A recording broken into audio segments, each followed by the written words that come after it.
नमस्कार, ये आकाशवाणी पटना है। अब आप अभिषेक दास से प्रादेशिक समाचार सुनिए। पहले मुख्य समाचार।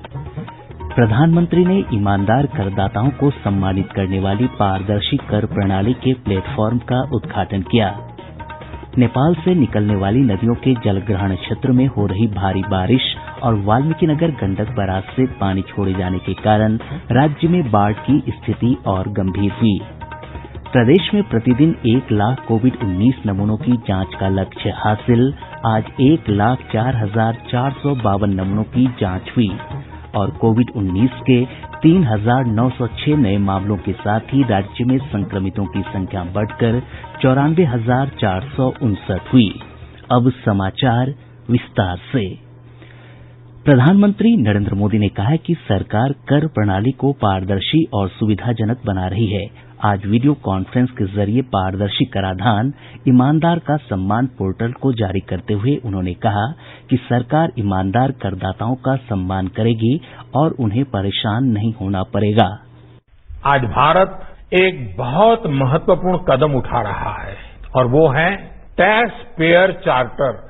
ये टैक्स पेयर चार्टर भी देश की विकास यात्रा में बहुत बड़ा कदम है और टैक्स पेयर के लिए अधिकार और कर्तव्य दोनों को संतुलित करने का और सरकार की जिम्मेवारी पक्की करने का ये बहुत अहम कदम है। टैक्स पेयर को इस तरह का सम्मान और सुरक्षा देने वाले दुनिया में बहुत कम देश है, गिने चुने देश है, लेकिन अब भारत भी इस महत्वपूर्ण कदम की ओर अपने आप को ले जाकर के उसमें शामिल हो गया है। प्रधानमंत्री ने कहा कि अब प्रौद्योगिकी व्यक्तिगत जांच पड़ताल का स्थान लेगी। श्री मोदी ने कहा कि इस वर्ष 25 सितंबर से करदाताओं और अधिकारियों के बीच आमने सामने की मुलाकात अनिवार्य नहीं रहेगी। सरकार की विवाद से विश्वास योजना का उल्लेख करते हुए श्री मोदी ने कहा कि इस योजना के अंतर्गत अब तक 3 करोड़ से अधिक मामले सुलझाए जा चुके हैं। वित्त मंत्री निर्मला सीतारमण भी इस अवसर पर उपस्थित थीं। नेपाल से निकलने वाली नदियों के जलग्रहण क्षेत्र में हो रही भारी बारिश और वाल्मीकिनगर गंडक बराज से पानी छोड़े जाने के कारण राज्य में बाढ़ की स्थिति और गंभीर हो गई है। गंडक बराज से आज शाम 2,15,000 क्यूसेक से अधिक पानी छोड़े जाने के कारण गंडक नदी का पानी तेजी से बढ़ रहा है। इसे देखते हुए तटवर्ती क्षेत्र में रहने वाले लोगों से ऊंचे स्थानों पर जाने की अपील की जा रही है। नदी के जलस्तर में बढ़ोतरी से पश्चिमी चंपारण, पूर्वी चंपारण और मुजफ्फरपुर में बाढ़ का खतरा और बढ़ गया है। और ब्यौरे के साथ हैं हमारे संवाददाता। वाल्मीकिनगर गंडक बराज से आज 2,15,000 क्यूसेक से अधिक पानी गंडक नदी में छोड़ा गया, जिससे नदी के जल स्तर में बढ़ोतरी दर्ज की गई। प्रशासन द्वारा लोगों से ऊंचे स्थानों पर जाने की अपील की जा रही है। वहीं लगातार हो रही बारिश से पंडई, हड़बोड़ा और मसान नदियों के जल स्तर में वृद्धि हुई है, जिससे निचले इलाकों में पानी बढ़ गया है। नरकटियागंज बलसर मुख्य मार्ग पर पानी के आ जाने से आवागमन प्रभावित हुआ है। आकाशवाणी समाचार के लिए बेतिया से आशीष कुमार। वहीं बूढ़ी गंडक नदी के जलस्तर में बढ़ोतरी से मुजफ्फरपुर और समस्तीपुर जिले के नए इलाकों में बाढ़ का पानी फैल रहा है। मुजफ्फरपुर से हमारे संवाददाता ने बताया है कि बाढ़ के साथ साथ मूसलाधार बारिश से शहरी क्षेत्रों में स्थिति काफी गंभीर बनी हुई है।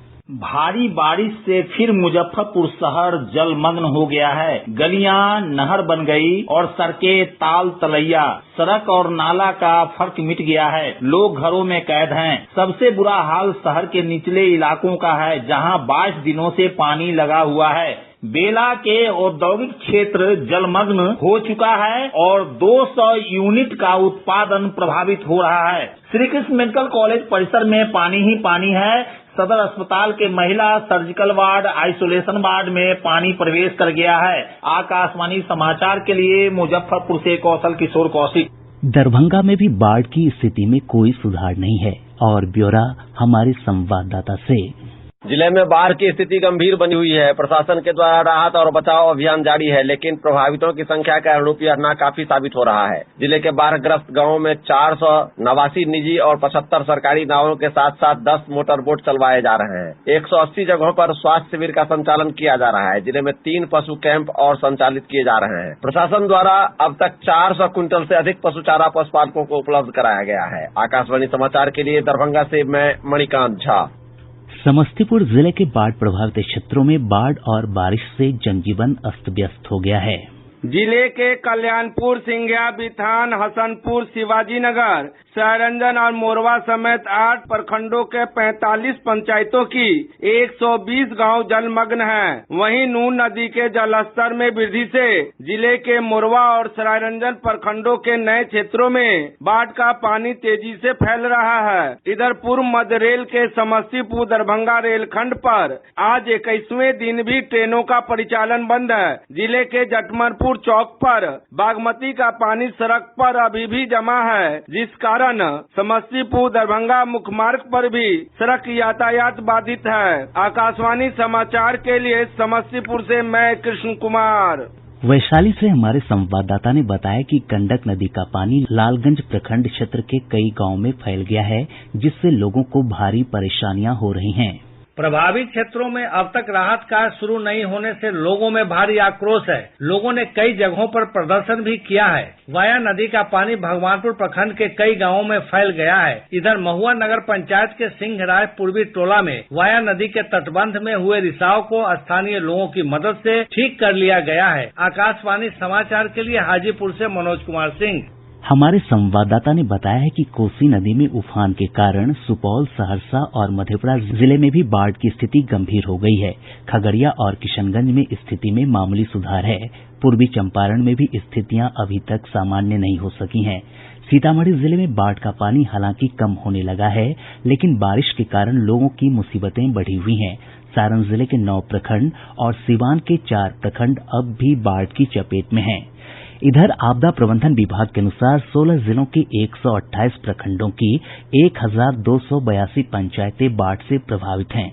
78 लाख से अधिक की आबादी बाढ़ की चपेट में है। प्रभावित क्षेत्रों से 5,47,000 से अधिक लोगों को अब तक सुरक्षित स्थानों पर पहुंचाया जा चुका है।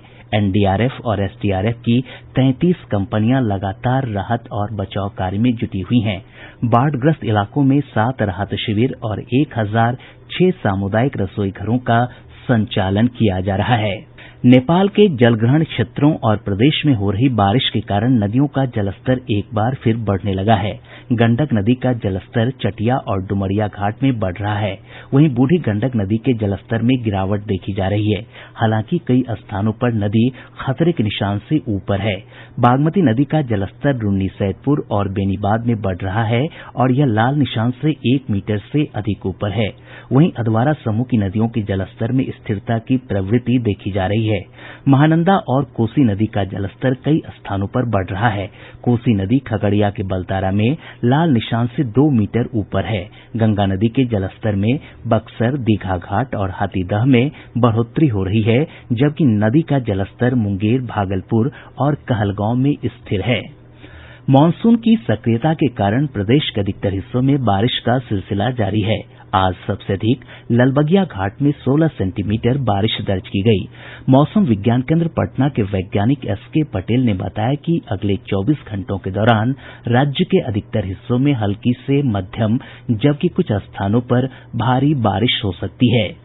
प्रदेश के ऊपर कई सिस्टम का असर पड़ रहा है। उत्तर उड़ीसा और पश्चिम बंगाल तटों से दूर पश्चिमोत्तर बंगाल की खाड़ी पर एक कम दबाव का क्षेत्र बन रहा है तथा मानसून का अक्षीय रेखा का पूर्वी भाग झारखंड के चाईबासा से होते हुए इस सिस्टम में समाहित हो रही है। एक अन्य उत्तर दक्षिण ट्रफ उत्तर बिहार पर बना हुआ है। इन सभी सिस्टम के प्रभाव से राज्य के अधिकांश जगहों पर गरज के साथ हल्के से मध्यम दर्जे की बारिश का पूर्वानुमान है, जबकि उत्तर पश्चिम भाग में 1-2 जगहों पर भारी बारिश भी हो सकती है। इस अवधि में वज्रपात की भी आशंका जताई गई है। प्रादेशिक समाचार आप आकाशवाणी पटना से सुन रहे हैं। प्रदेश में प्रतिदिन 1 लाख कोविड-19 नमूनों की जांच का लक्ष्य हासिल कर लिया गया है। आज 1,04,452 नमूनों की जांच हुई है। अब तक राज्य में 13,77,432 नमूनों की जांच हो चुकी है। प्रदेश में आज कोविड-19 के 3,906 नए मामलों की पुष्टि हुई। संक्रमितों की संख्या बढ़कर 94,459 हो गई है। आज सबसे अधिक 399 मामले पटना जिले से सामने आए हैं। पूर्वी चंपारण से 220, कटिहार से 200, बेगूसराय से 197, गया से 179, सहरसा से 175, अररिया से 163, मधुबनी से 159, सीतामढ़ी से 133 और पूर्णिया से 130 मामलों की पुष्टि हुई है। इसी तरह जहानाबाद से 127, बक्सर से 118, नालंदा से 110, दरभंगा से 108, सारण से 98, रोहतास से 94, मुजफ्फरपुर से 88, पश्चिम चंपारण से 79 और भोजपुर से 72 मामले पॉजिटिव पाए गए हैं। अन्य सभी जिलों से भी पॉजिटिव मामले सामने आए हैं। स्वास्थ्य विभाग के अनुसार पिछले 24 घंटों में 2439 लोगों को उपचार के बाद छुट्टी दी गई। अब तक 62,507 लोग स्वस्थ हो चुके हैं। स्वस्थ होने की दर 66% से अधिक है। इस वैश्विक महामारी से एक दिन में 10 लोगों की मौत के साथ ही मृतकों का आंकड़ा बढ़कर 484 हो गया है। राजधानी पटना में कोरोना के मरीजों की संख्या लगातार बढ़ती जा रही है। हालांकि आज पिछले एक सप्ताह की तुलना में कम मरीज मिले हैं। स्वास्थ्य विभाग के अनुसार जिले में संक्रमितों की संख्या बढ़कर 15,381 हो गई है। अब तक पटना जिले में महामारी से 91 लोगों की मौत हो चुकी है, जबकि 11,616 लोग स्वस्थ हुए हैं।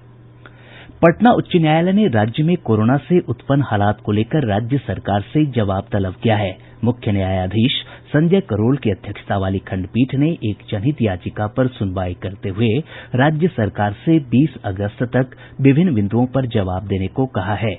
न्यायालय ने सरकार से कोरोना संकट से निपटने के लिए किए गए उपायों और मरीजों की जांच तथा इलाज के लिए की गई व्यवस्था पर विस्तृत रिपोर्ट देने का निर्देश दिया है। केंद्रीय मंत्री और पटना साहिब के सांसद रविशंकर प्रसाद ने आज पटना के पीएमसीएच और एनएमसीएच पहुंचकर कोरोना मरीजों को मिल रही सुविधाओं की जानकारी ली। श्री प्रसाद ने कोरोना वार्ड जाकर मरीजों के साथ बातचीत की और उनका हालचाल जाना। केंद्रीय मंत्री ने अस्पताल प्रशासन को कोरोना मरीजों के इलाज और उन्हें उपलब्ध कराई जा रही सुविधाओं के बारे में आवश्यक दिशा निर्देश भी दिए। भारतीय प्रशासनिक सेवा के सेवानिवृत्त अधिकारी मनोज कुमार श्रीवास्तव का कोरोना से निधन हो गया।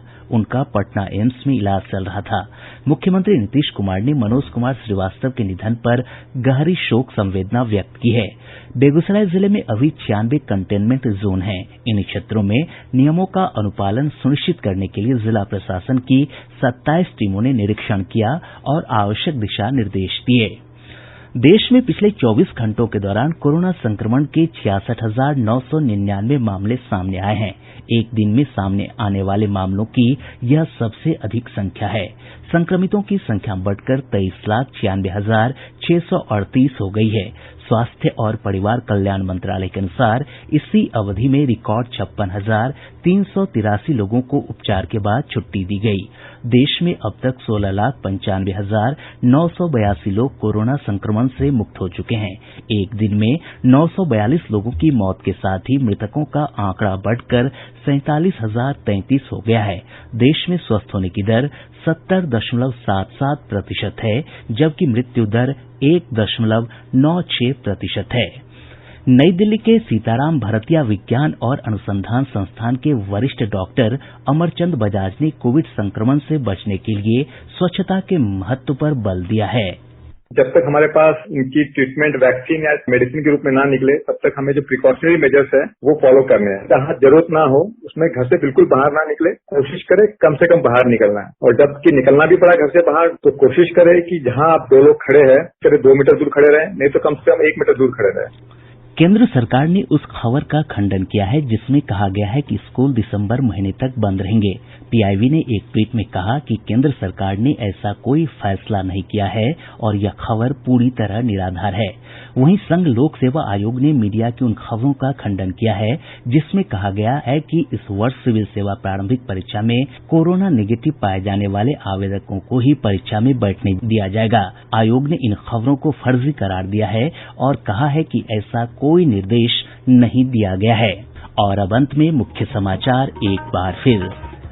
प्रधानमंत्री ने ईमानदार करदाताओं को सम्मानित करने वाली पारदर्शी कर प्रणाली के प्लेटफॉर्म का उद्घाटन किया। नेपाल से निकलने वाली नदियों के जलग्रहण क्षेत्र में हो रही भारी बारिश और वाल्मीकिनगर गंडक बराज से पानी छोड़े जाने के कारण राज्य में बाढ़ की स्थिति और गंभीर हुई। प्रदेश में प्रतिदिन 1 लाख कोविड-19 नमूनों की जांच का लक्ष्य हासिल।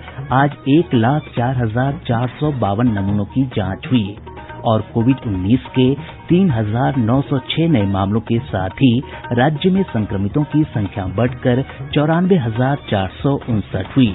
इसके साथ ही आकाशवाणी पटना से प्रसारित प्रादेशिक समाचार का ये अंक समाप्त हुआ। घर में रहिए, सुरक्षित रहिए और सुनते रहिए आकाशवाणी।